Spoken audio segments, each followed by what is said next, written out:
If you could go back and give advice to, say, a younger version of Megan or another young woman getting into the space or any of the things that you've gone through, what would be some advice you'd give? Gosh, I think it all really does boil down to confidence and mindset as a whole, and then your confidence, especially as a woman. I think I run into a lot of women who, unfortunately, they feel like they don't have the confidence because it does tend to be a more male dominated field, or maybe they've been stay at home moms and they want to do this to further their family, but they feel like, well, I haven't been in the workforce, or whatever the reason is. I think many women lack confidence, and they shouldn't.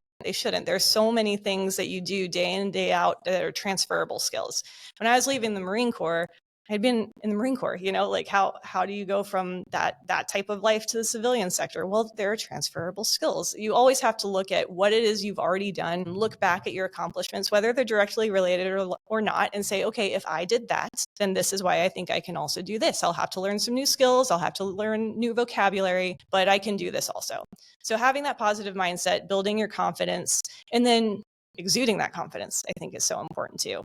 I feel like when I speak to women, I often get asked questions about how do you handle when you're going into a bank and, it's all men around the table and they're looking at you, or you're talking to other investors and it's all men. And I say, well, I just don't think about that part, that when you're focused on being the only woman in the room, that's what your mind is focused on, instead of the good interaction with the people around you, instead of talking through the numbers that you know backward and forward because you did your homework. So I think confidence is so, so important. And part of that too is just trusting your gut.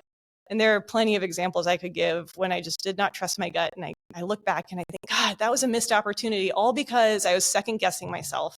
And I knew that it would have been fine if I had gone for that deal or if I had tried that new way of doing things. But I second guessed myself and I didn't do it. So confidence and trusting your gut, I think, find the people around you who can help you do that if you're struggling with it, because you can do it. That's awesome.